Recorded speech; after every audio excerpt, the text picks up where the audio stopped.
wa sahbihi wa man walah. Subhanaka la ilma lana illa ma 'allamtana innaka antal alimul hakim. Rabbi shrah li sadri wa yassir li amri wahlul 'uqdatan min lisani yafqahu qawli. Amma ba'du. Alhamdulillah, sama-sama kita hormati penyelenggara pada hari ini BKMM DMI Tangsel di bawah pimpinan Ibu Hajah Tini Indrayanti dan juga Ibu Trutami Ajeng. Kita doakan mereka berdua beserta segenap keluarganya selalu dalam limpahan rahmat ridha Allah Subhanahu wa taala. Panjangkan umurnya, sehatkan badannya, dalam bimbingan Allah Subhanahu wa taala, dimudahkan urusannya, diberkahi kehidupan dunia dan akhiratnya. Para pimpinan pondok pesantren, pimpinan majelis ta'lim, para syarifah, para ustadzah yang mudah-mudahan semuanya dimuliakan, diberkahi,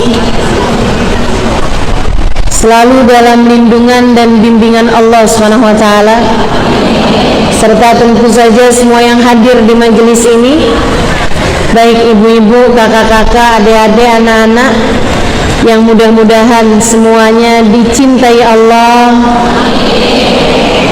dirahmati Allah, disayangi Rasulullah, disyafaati Rasulullah Muhammad sallallahu alaihi wasallam, insyaallah. Amin ya rabbal alamin. Tema kita pada hari ini, peran ibu dalam pengasuhan anak secara Islami. Peran ibu dalam pengasuhan anak secara Islami. Apa sih kewajibannya ibu itu dalam mendidik anak-anaknya hingga semoga anak-anaknya menjadi anak-anak yang sesuai, yarhamukallah, yang diinginkan oleh Allah Subhanahu wa taala, yang sesuai dengan pengasuhan yang diharapkan oleh Nabi kita Muhammad sallallahu alaihi wasallam. Saya yakin yang hadir di sini, alhamdulillah, saya yakin yang hadir di sini kebanyakan adalah para ibu. Ada juga kan yang nggak ada anak gitu kan. Ada juga kan yang hadir belum nikah. Makanya saya bilang kebanyakan para ibu, karena ada juga yang nenek-nenek.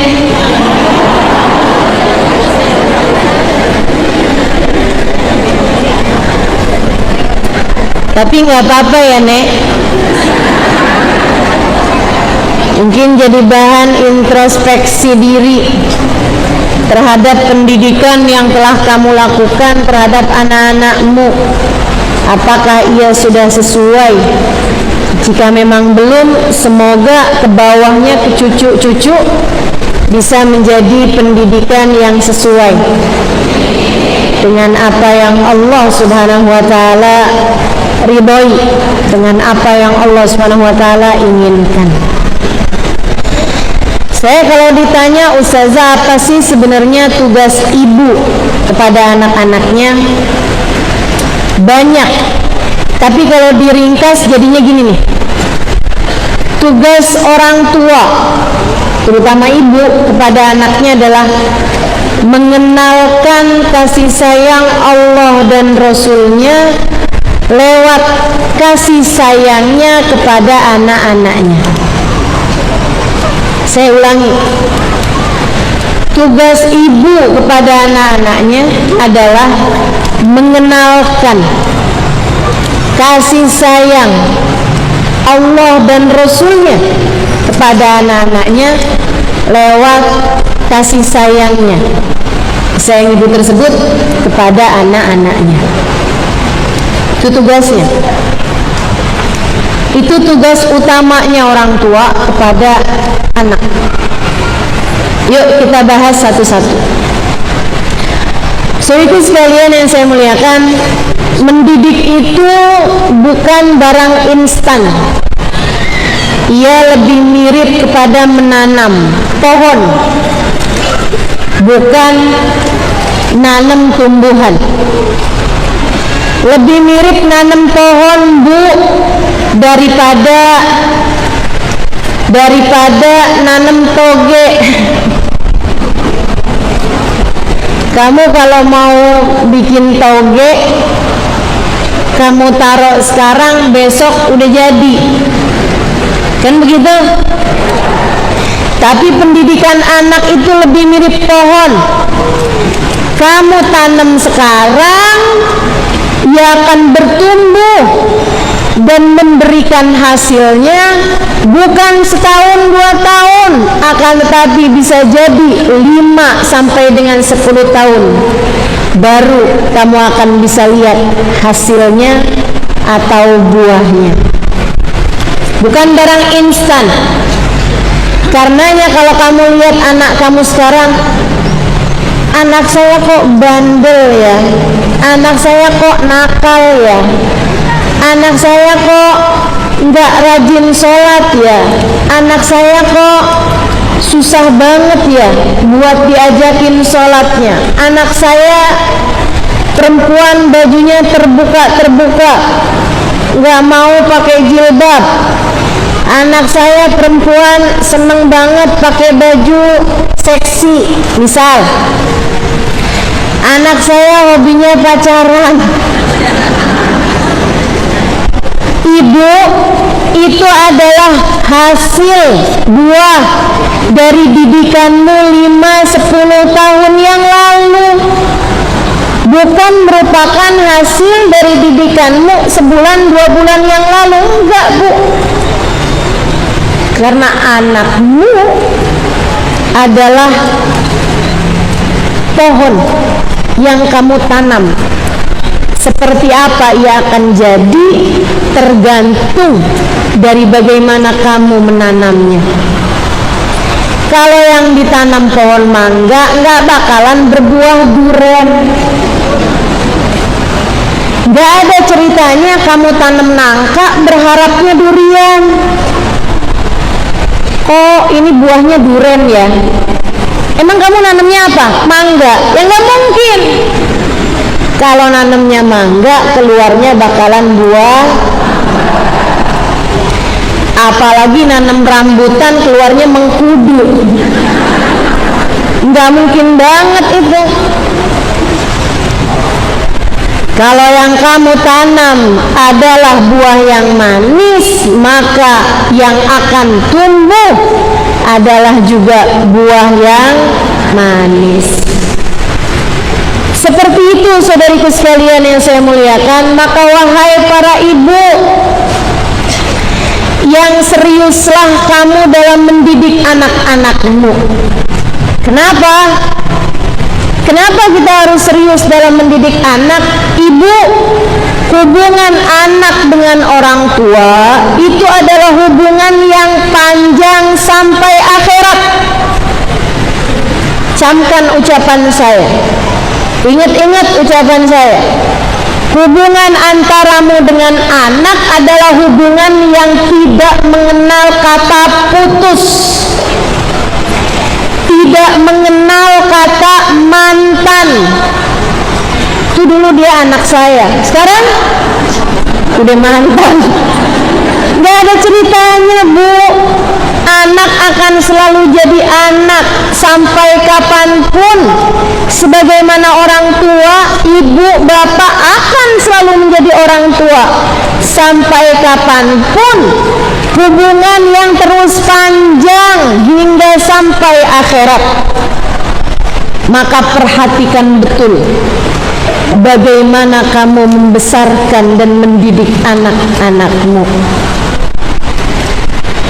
panjang sampai akhirat. Bu, anakmu adalah kelanjutan dirimu di saat kamu sudah berbaring di atas pembaringan sejati.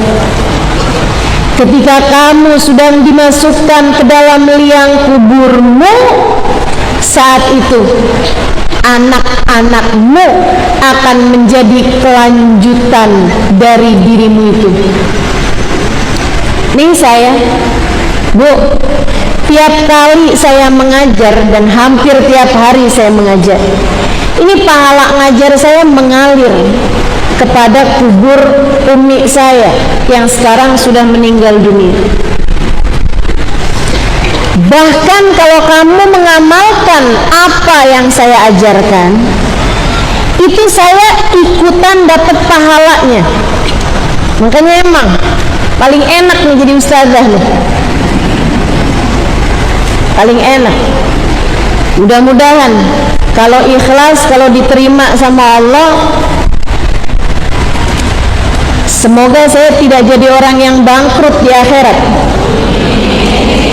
karena memang kirimannya banyak gitu. Nah itu setiap kali kamu mengerjakan kebaikan yang kamu mengamalkannya dari saya dapat pahalanya, guru-guru saya yang mengajarkannya dapat pahalanya, bahkan ibu saya ikut dapat pahalanya, karena beliau adalah penyebab kehadiran saya di atas muka bumi ini. Kebayang kayak apa aliran pahala yang mengalir ke dalam alam kubur umi saya. Dan bayangkan jika itu terjadi kepadamu. Kamu masuk kubur, Bu, anakmu sedekah, anakmu tahajud, anakmu ibadah, anakmu mengajar, anakmu hafal Al-Quran. Setiap kali mereka mengerjakan kebaikan-kebaikan tersebut, mengalir pahalanya ke dalam alam kuburmu. Tidakkah menjadikanmu konglomerat dalam alam kubur?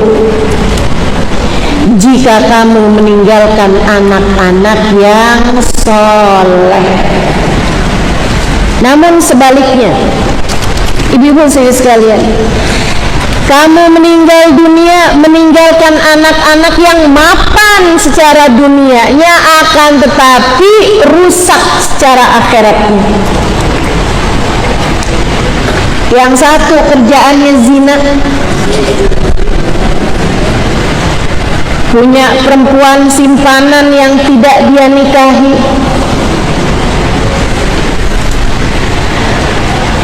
yang satu kerjaannya korupsi, ngambil haknya orang lain, mengambil tanah yang bukan miliknya, diakui sebagai kepemilikannya karena dia punya kuasa atas hal tersebut.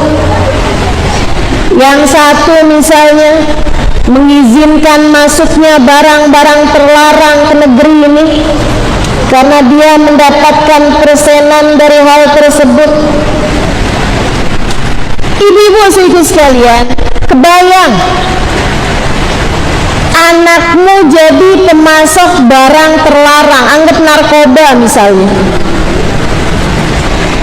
Setiap orang yang mabuk, setiap orang yang sakau, setiap orang yang sedang mengkonsumsi barang haram tersebut, dia berdosa, anakmu berdosa, dan kamu yang menyebabkan dia ada di atas muka bumi ini ikut teralirkan dosa-dosanya.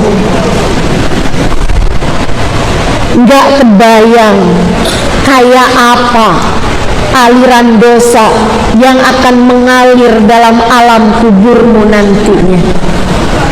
ketika kamu meninggalkan anak yang tidak soleh, ketika kamu meninggalkan anak yang adalah seorang pendosa. Tapi kan saya nggak pernah ngajarin dia berbuat dosa, Ustazah. Iya, betul. Akan tetapi betapa banyaknya di antara kita yang sering kali mengatakan kepada anak betapa pentingnya dunia dan betapa tidak berharganya atau enggak perlu dipikirkannya urusan akhirat. Kamu nak sekolah yang benar biar kamu jadi orang kaya. Mama nggak mau kita hidup miskin. Kamu nak harus kaya segala macam cara. Kamu nak nanti kalau dewasa kamu harus jadi orang-orang yang punya rumah gede, punya mobil mewah. Tuh liatin orang, kalau orang kaya tuh nak hidupnya enak nak. Kamu tidak mengajarkan kepada mereka betapa kekayaan akan ada hisabnya di akhirat, terutama kalau didapat dengan cara-cara yang haram, sehingga anak dalam pikirannya adalah bagaimana dia menjadi kaya, bagaimana dia menumpuk kekayaan, bahwa hidup sebagai orang miskin adalah kehidupan yang hina. Kalau sampai dia nggak punya duit, dia akan direndahkan dan seterusnya dan seterusnya. Itu akan menumpuk dalam kepala dia hingga akhirnya untuk kaya dia mau menghalalkan segala cara. Ibu-ibu saudara sekalian yang saya muliakan, saatmu untuk mulai berpikir, sebab hidupmu yang sekarang di dunia inilah hidup yang akan dihisab kelak di hari akhirat. Tidak ada kehidupan yang lain. Kita tidak sedang menjalani masa percobaan. Kita tidak sedang menjalani masa percobaan. Kita hidup di dunia enggak lagi magang. Kita hidup di dunia yang sekarang ini hisab panjang di akhirat bergantung darinya. Kita hidup sekarang di atas muka bumi ini. Hari-hari yang kamu lalui, bagaimana kamu berlaku kepada anakmu, bagaimana kamu berlaku kepada orang tuamu, bagaimana kamu menghadapi suamimu adalah kehidupan yang akan dihisab hari demi harinya, bahkan jam demi jamnya, bahkan menit demi menitnya, bahkan detik demi detiknya. Tak ada siapapun di antara kita yang bisa kabur dari pengadilan Allah Subhanahu wa ta'ala. Tak ada di antara kita yang bisa lari dari pengadilan Allah Subhanahu wa ta'ala. Semua yang kita lakukan hanya akan mendapatkan hasilnya kelak di akhirat nanti. Karenanya saya kalau ditanya, ibu yang berhasil itu yang bagaimana? Ibu yang berhasil bukan ibu yang melihat anak-anaknya dipakaikan toga, lulus sebagai seorang sarjana. Ibu yang berhasil bukanlah ibu yang melihat anak-anaknya di pelaminan menikah dengan seseorang yang jadi pilihan hidupnya. Bahkan bukan saat melihat anaknya dilantik sebagai seorang pejabat misalnya. Bahkan bukan di saat ibu tersebut melihat anaknya semua masing-masing hidup dalam keadaan nyaman, udah punya rumah, udah punya mobil. Bukan. Belum tentu. Ibu yang sukses adalah ibu yang kelak di hari akhirat dia melihat anaknya melintasi jembatan sirat secepat kilat. Ibu yang berhasil adalah seorang ibu yang kelak akan dapat membawa anak-anaknya menghadap Allah Subhanahu wa taala, menghadap Nabi Muhammad sallallahu alaihi wasallam dan berkata, "Ya Allah, inilah anak-anak saya. Tak ada siapapun di antara mereka yang meninggalkan salat. Ini anak-anak saya, ya Allah, telah menjadi hamba-hambamu yang soleh-solehah. Ini anak-anak saya, ya Allah, yang telah menjadi seindah-indah hambamu di atas muka bumi karena hasil didikan saya." Kesuksesanmu di akhirat ketika melihat anak-anakmu dapat minum dari telaga Nabi Muhammad, dapat berjumpa dengan Nabi Muhammad, mengucapkan salam langsung di hadapan Nabi Muhammad, berada di barisan-barisan umat yang ada di belakang baginda Nabi besar Muhammad. Kesuksesanmu sebagai seorang ibu adalah ketika anak-anakmu dan dirimu menerima buku rapot kehidupan dengan tangan kanan, kemudian kalian dikembalikan bersama dengan keluarga dalam keadaan penuh sukacita. Itu yang Allah ceritakan dalam Al-Quran. A'udzu billahi minasyaitonir rajim. Fa amma man utiya kitabahu biyaminihi fasawfa yuhasabu hisaban yasira wa yanqalibu ila ahlihi masrura. Ada orang yang menerima catatan amal perbuatannya dengan tangan kanan. Hasil rapotnya semuanya bagus, akhlaknya bagus, ibadahnya bagus, perlakuannya kepada orang bagus, cintanya kepada Allah, cintanya kepada Nabi Muhammad, cintanya kepada umat Islam, kasih sayangnya dia tunjukkan, sedekahnya, begitu banyak keindahan-keindahan dalam catatan amal perbuatannya. Ia pun menerima buku catatan kehidupannya dengan tangan kanannya, pertanda bahwa rapotnya adalah rapot orang yang sukses. Fa amma man utiya kitabahu biyaminih, orang yang menerima catatan amal ibadahnya, kehidupannya dengan tangan kanannya, fasawfa yuhasabu hisaban yasira, dia akan dihisab dengan hisab yang mudah, wa yanqalibu ila ahlihi masrura, dan akan dikembalikan kepada keluarganya. Dia akan berkumpul kembali dengan keluarganya dalam keadaan masrura, penuh sukacita. Ibu akan kembali bersama dengan anak-anaknya, memeluk kembali anak-anaknya. Istri bisa kembali berjumpa dengan suaminya, suami bisa kembali berjumpa dengan istrinya. Mereka dapat kembali hidup bersama-sama dalam damai, dalam bahagia, dalam kekekalan, dalam surga. Inilah tujuan akhir kita. Bukan sekedar saya mau didiknya anak saya biar jadi investasi saya di masa tua. Anak saya asuh sekarang biar nanti dia bisa mengasuh saya di masa tua. Lah kenapa jadi begitu modelannya? Hah? Terus kalau anakmu ternyata hidupnya terbatas dunianya, bolehlah dikatakan hidup miskin, kamu investasinya bodong gitu? Gak gitu, Bu.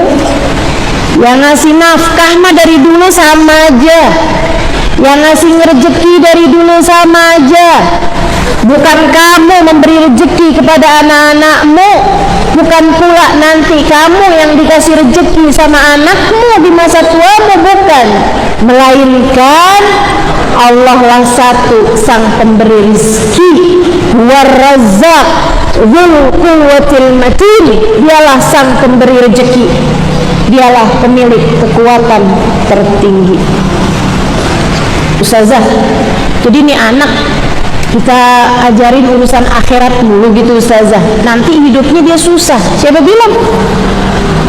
Ibu, yang saya tahu hamba-hamba yang tercinta di sisi Allah, orang-orang yang hatinya dekat sama Allah, orang-orang yang punya takut kepada Allah, Bu, akhirat yang belum dijanjikan saja dia sukses, apalagi dunia yang memang sudah dijanjikan oleh Allah Ta'ala.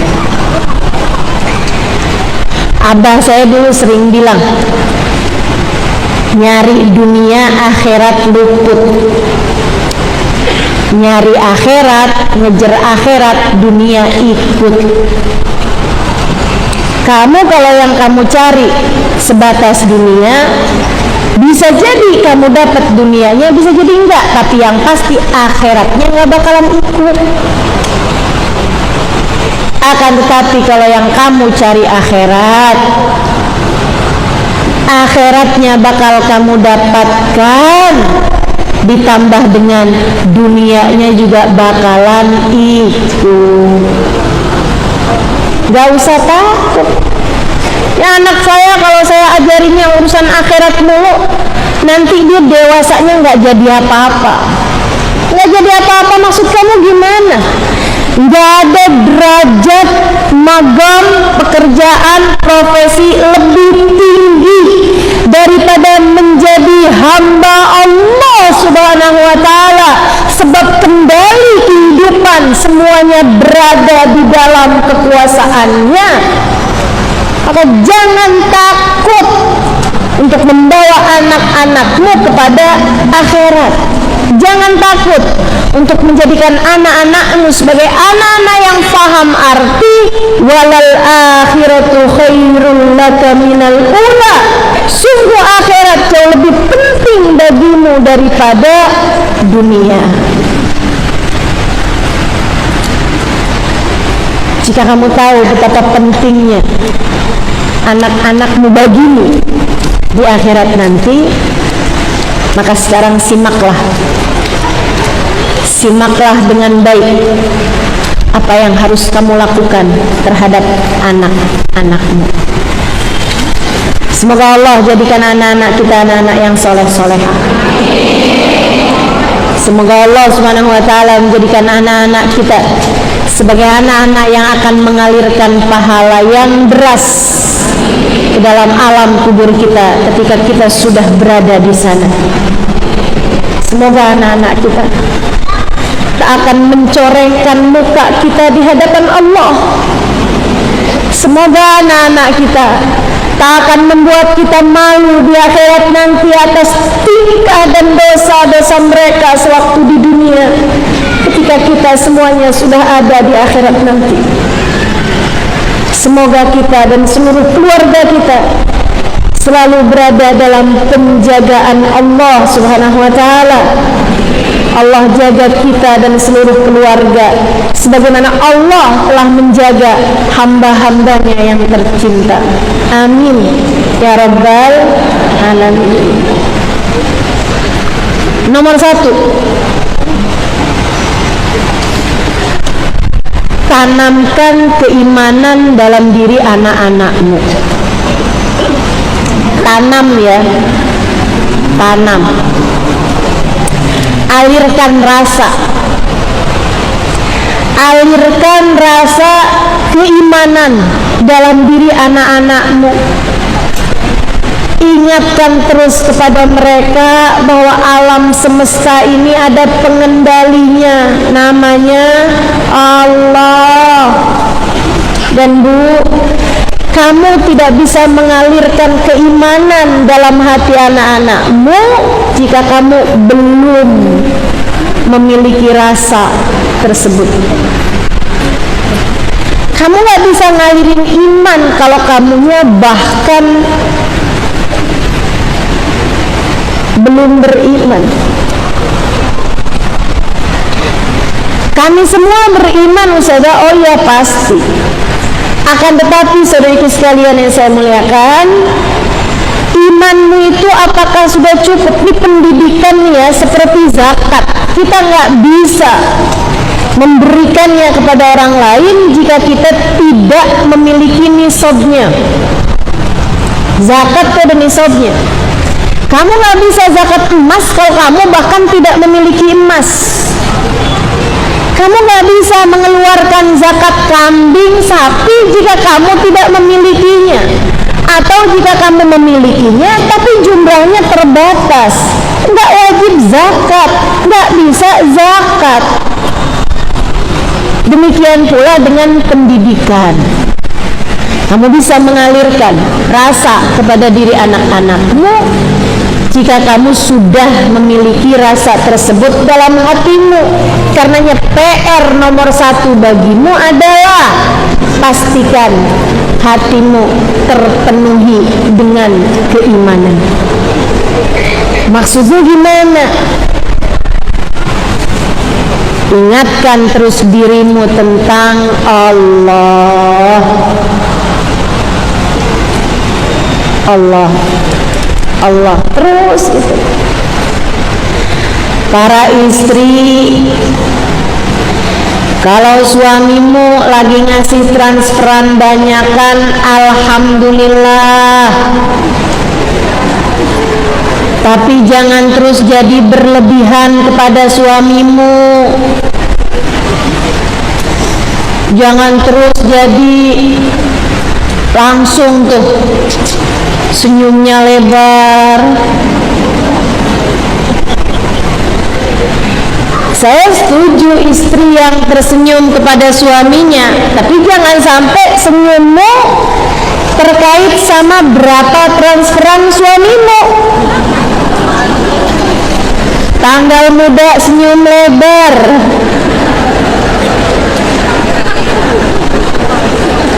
tanggal tengahan mulai hilang, tanggal akhir udah deh tuh, suami sampai nggak bisa nonton film horor.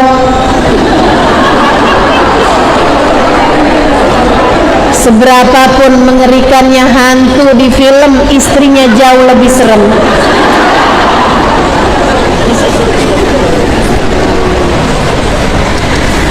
Kamu lupa bahwa yang ngasih rezeki bukan suami, akan tetapi Allah. Karenanya ketika suami terbatas memberi kepadamu, ketika suami bilang maaf, saya nggak bisa kasih kamu yang seperti biasanya karena pekerjaan sedang terhambat, senyummu tetap menghiasi bibir. Kamu bilang nggak apa-apa sayang, rezeki semuanya dari Allah Subhanahu wa Ta'ala. Ini wanita beriman, ini perempuan beriman. Dari perempuan semacam itulah anak-anak akan belajar tentang keimanan. Tapi kalau dari perempuan yang ada uang abang sayang, gak ada uang silahkan tidur di luar, apa yang bisa kita harapkan untuk dia alirkan ke dalam hati anak-anaknya selain cinta kepada dunia yang akan membuat dia tenggelam di masa dewasanya? Hati-hati Bu, pastikan iman yang kamu alirkan dalam hati anak-anakmu. Saya ingat ada masanya saya pesantren pertama saya tuh di Darul Lughah wa Dakwah, Bangil, Pasuruan, Jawa Timur. Ada satu tahun, di tahun-tahun pertama itu saya terlambat pulang ke pesantren, terlambat kembali ke pesantren sesudah pulang ke rumah. Saya nggak ingat pasti waktu itu ada halangan apa yang membuat saya jadi terlambat kembali. Dan saya tahu bahwa kalau saya terlambat kembali, itu saya akan berkemungkinan hal-hal yang tidak menyenangkan, kayak ditegur sama kepala sekolah, mungkin juga diberi hukuman, mungkin juga disuruh nyikat kamar mandi, mungkin juga dipermalukan, mungkin segala macam gitu, biar enggak bikin santri-santri terbiasa pulang terlambat. Karenanya saya jadi takut. Saya bayangin saya pulang, kemudian saya akan dihukum, saya akan dibully gitu ya. Saya jadi takut mau pulang. Saya umur waktu itu sekitar belasan tahun nih, ke 13-14 tahun gitu. Sampai akhirnya saya pikir tuh kayak yang ini saya nggak mau balik, saya nggak mau balik gitu. Umi saya tanyain gitu, ayo nak siap-siap. Umi itu udah siapin koper, baju-baju udah dimasukin nih ke dalam tas gitu kan. Sayanya tuh kayak yang manyun aja, saya nggak mau pulang, saya nggak mau pulang gitu. Sampai umi saya tuh kayak kebingungan juga. Terus dia nanyain saya gitu, kenapa nak nggak mau pulang? Kamu bilang kamu senang belajar. Saya senang belajar bu, dari dulu, dari saya kecil. Biar gini-gini saya pernah kecil loh. Saya senang belajar, saya senang baca, saya senang mengetahui hal-hal yang sebelumnya saya nggak tahu gitu. Sampai sekarang saya masih suka belajar. Ibu-ibu juga sekalian, jadi umi saya tuh heran, kamu katanya senang belajar, kamu katanya senang di pondok pesantren, sekarang kenapa kamu ngambek nggak mau pulang gitu? Dia bilang enggak, saya nggak mau pulang, nggak mau kembali gitu. Ya tapi kenapa nak? Terus umi saya kayak udah ngerti gitu, karena kamu pulangnya terlambat ya. Emang kenapa kalau kamu pulangnya terlambat?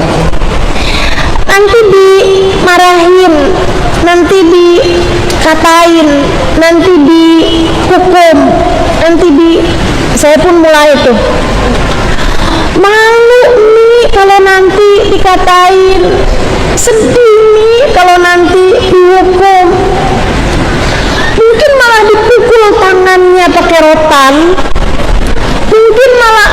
Saya menyampaikan banyak hal yang saya ketahui gitu kalau seorang santri melanggar hukuman, melanggar peraturan. Terus umi saya udah ngomong kayak begini nih, nah tapi kan mereka orang juga, tapi kan semuanya cuma orang, tapi kan semua cuma orang. Kata-kata umi saya itu, tapi semua cuma orang nak, bukan Allah, bukan Nabi Muhammad. Mereka cuma orang biasa. Kata-kata beliau, semua kan cuma orang, semua cuma manusia gitu, kayak semua cuma hamba, mereka bukan Tuhan, mereka bukan Rasulullah, utusan Allah, bukan. Kata-kata itu kayak terus saya pikirin, terus terngiang-ngiang, yang membuat saya, iya ya, semua kan cuma orang emang bisa bikin apa sama saya? Semua cuma orang, semua cuma manusia, gak bisa buat apa-apa juga sama saya gitu. Itu terus terngiang-ngiang di pikiran saya sampai saya kembali ke pesantren. Dan ternyata juga alhamdulillah Nggak ada hukuman yang saya terima juga sesudah saya sampaikan alasannya. Dan kata-kata Umi saya tuh terus gitu terngiang di pikiran saya. Setiap kali saya takut, saya akan bilang gitu, kan mereka cuma orang, mereka cuma orang, mereka bukan Tuhan. Dia bukan Rasulullah, dia bukan utusan Allah, dia pun bukan Allah, bukan malaikatnya Allah. Terhadap berbagai macam hal dalam kehidupan, saya hanya perlu berdoa, minta kepada Allah sebagai pengendali segala sesuatu. Dan karenanya saya tidak akan takut kepada siapapun. Gitu. Maka anakmu kalau lagi takut sama dosen, bilangin gak apa-apa, nak, dosen cuma orang. Kalau anakmu lagi takut sama guru misalnya yang galak, bilangin gak apa-apa, nak, gurumu cuma.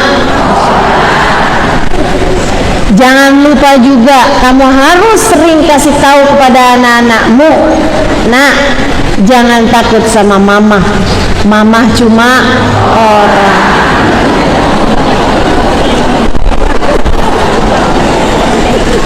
Yang harus kamu takuti hanyalah satu, yaitu dialah sang pengendali yang kalau dia menentukan kamu celaka, tak ada siapapun yang dapat menyelamatkan. Dialah satu sang pemberi rizki yang kalau dia menghalangi, tak ada siapapun mampu memberi. Nah, hanya Allah satu yang seharusnya kamu takut kepadanya. Hanya Allah satu yang seharusnya kamu takut tidak mendapatkan keridhaannya, sebab dialah satu sang pengatur kehidupan, termasuk kehidupanmu dan kehidupanku. Itu sampaikan kepada anak-anakmu. Iman, saudaraku sekalian, itu yang diajarkan baginda Nabi kepada anak-anak, baik anak beliau sendiri ataupun anak-anak sahabat-sahabatnya. Nabi Muhammad berpesan kepada Sayyidina Ibnu Abbas alaihi ridwanullah, anak paman beliau, sepupu beliau, tapi umurnya seumur anak beliau. Sayyidina Ibnu Abbas umur 10 tahun, 9 tahun sering ada di sekitar Nabi Muhammad. Nabi sangat menyayanginya. Nabi selalu mengajarkannya berbagai macam hal, termasuk pesan Nabi Muhammad sallallahu alaihi wasallam. Kata Nabi Muhammad, ya ghulam, ihfadillah yahfadka, ya ghulam, ihfadillah tajidhu tujahak. Sebuah pesan indah yang seharusnya kita sampaikan kepada anak-anak kita. Kalau ingin anak-anak kita menjadi anak-anak dengan tingkat keimanan yang berkualitas, tingkat keimanan yang tinggi, jika kamu menginginkan anakmu sukses, tak hanya di dunia, melainkan yang lebih penting lagi adalah sukses di akhirat, sampaikan pesan ini kepada anak-anakmu.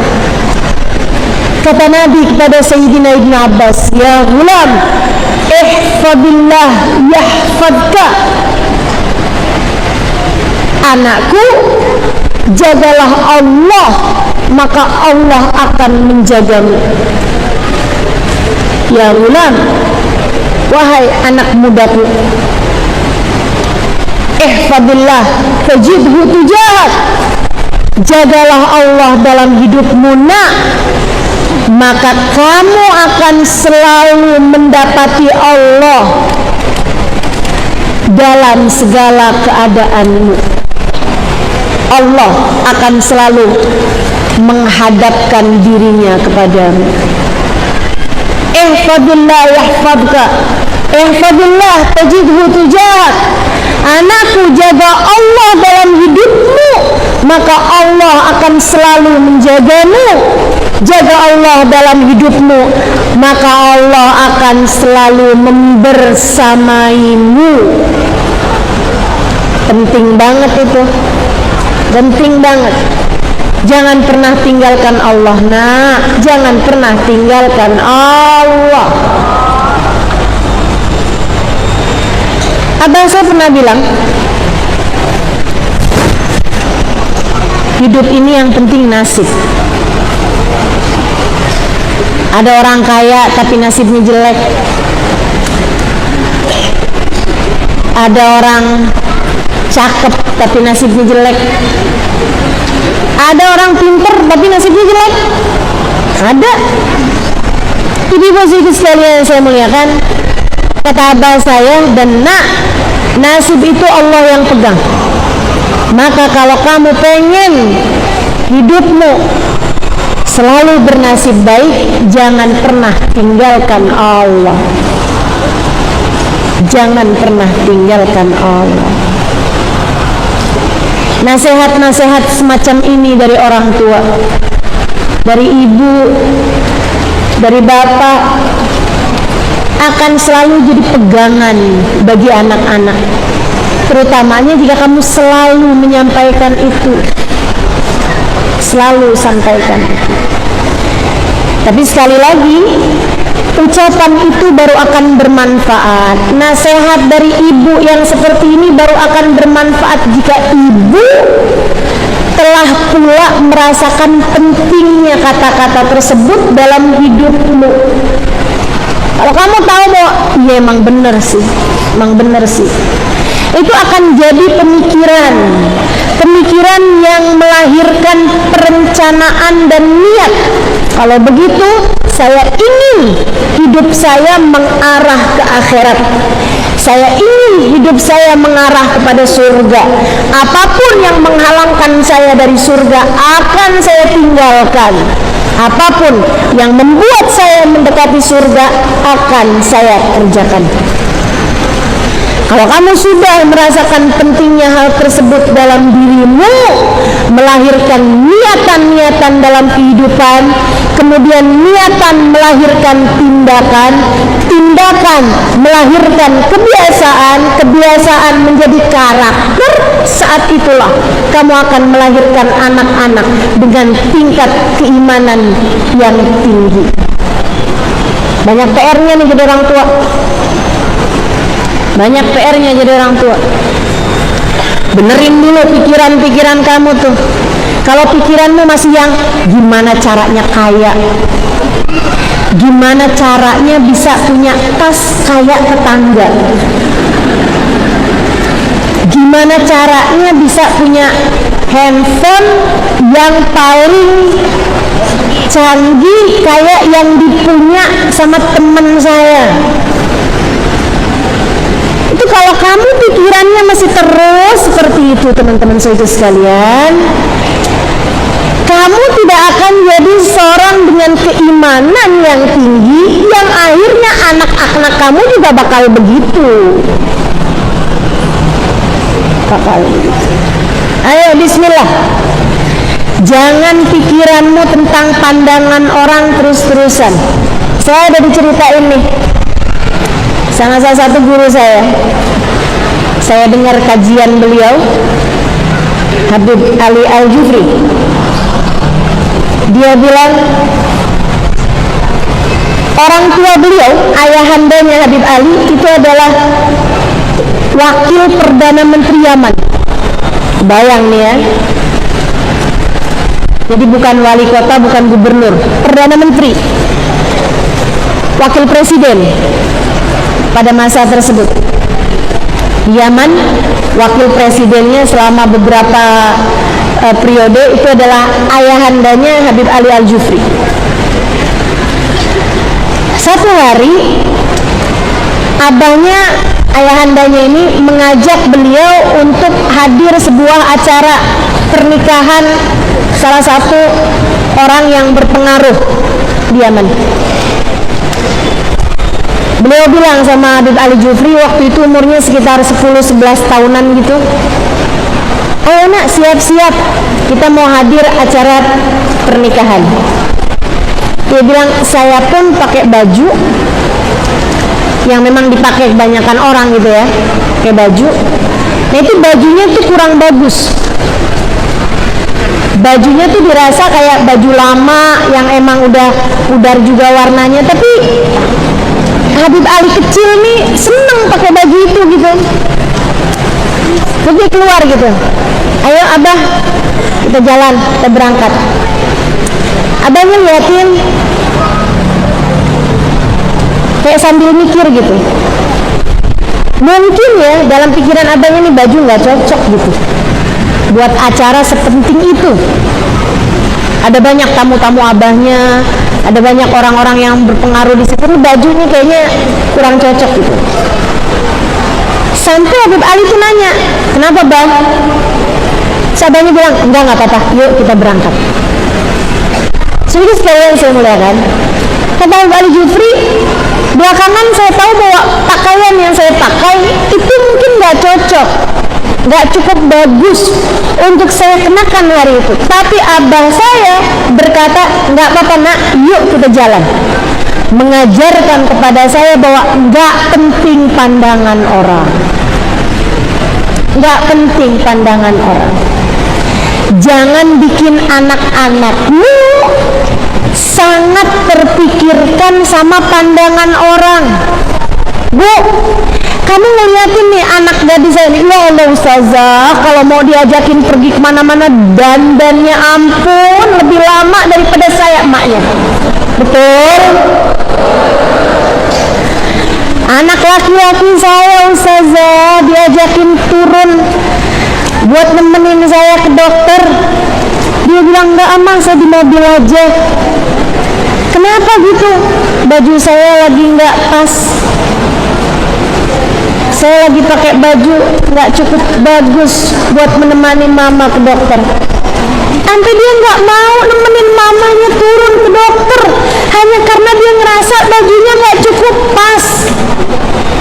Padahal udah nutup aurat juga, cuman ngerasanya kayak kurang. Kenapa gitu? Karena dia ngerasa kayak diliatin orang gitu. Anakmu merasa orang serumah sakit ngeliatin dia.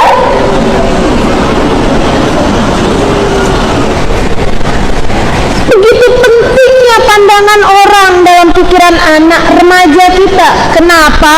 Karena kamu mengalirkan rasa itu dari sejak mereka kecil. Jangan pakai ini mah nggak bagus. Jangan pakai yang ini, aduh malu-maluin mama aja kamu. Cepetan ganti. Sering.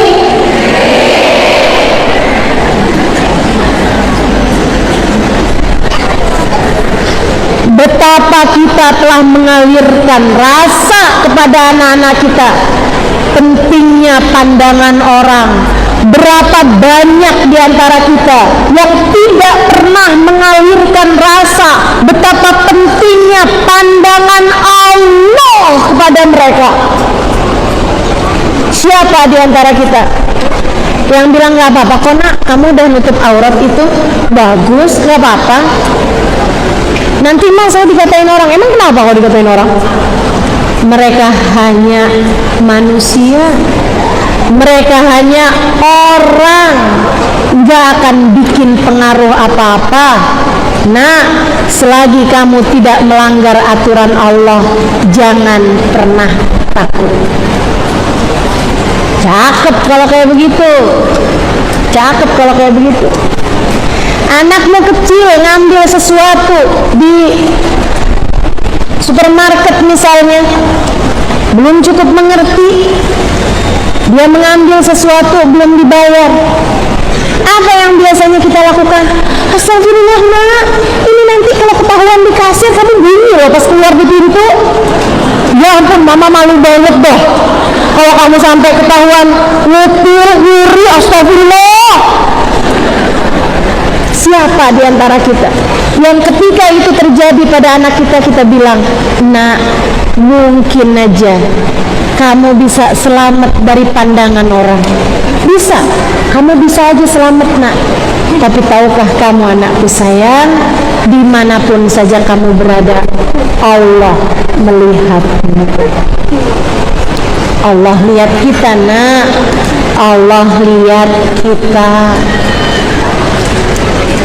Jangan anakku sayang, jangan kerjakan hal-hal yang haram. Allah bisa sangat murka kepada kita. Gitu. Insya alirkan keimanan dalam hati anak-anak kita. Yang kedua, biasakan kebaikan pada diri anak-anak kita. Latih anak kita untuk mencintai kebaikan. Latih anakmu mencintai kebaikan, dan biasakanlah hal itu. Ajarin sholat, bukan untuk memerintahkan mereka sholat, bukan. Sekali lagi,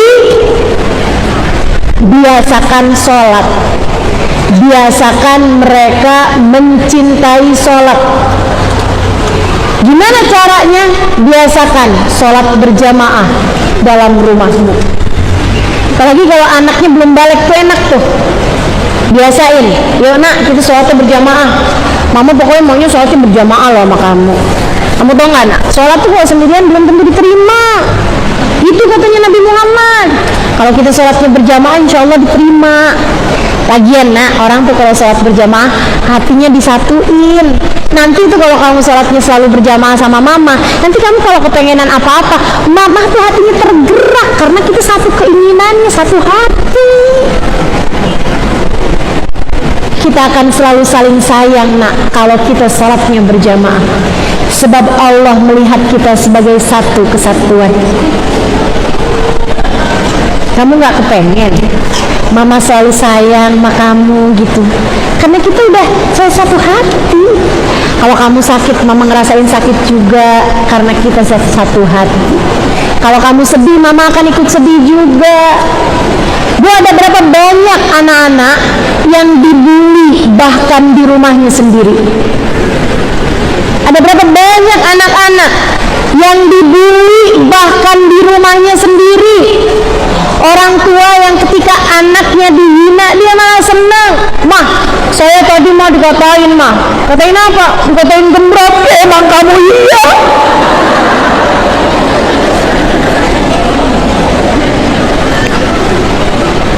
Mah, saya tadi mah kan nilai saya paling jelek mah, jadi saya dikata-katain mah sama teman-teman mah. Makanya kamu tuh belajar yang benar. Bego sih lo.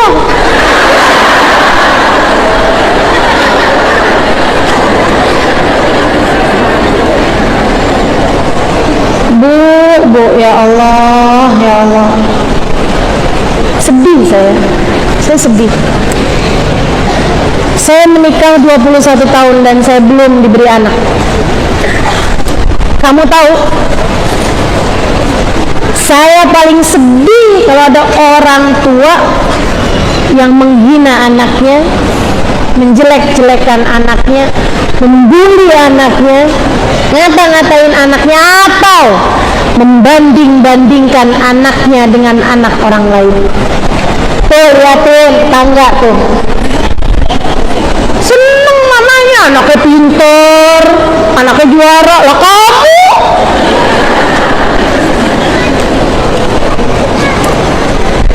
bahkan bu, dibandingkan sama saudara sendiri aja sakit hati. Iya,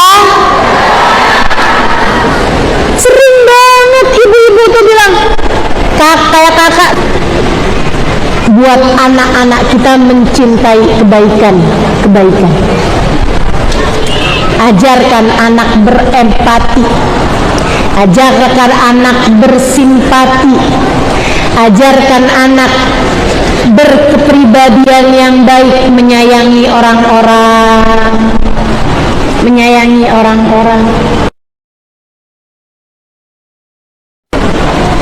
Kalau kamu kepengen anakmu bicaranya bagus, santun, menyenangkan, memuji orang tua, pandailah melakukan itu, termasuk kepada orang-orang tua yang ada di rumahmu, sebab anak mencontoh perilaku lebih banyak daripada anak mendengarkan ucapanmu.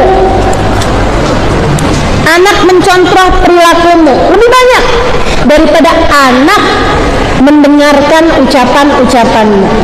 Lisanul hal afsah min lisanil maqal.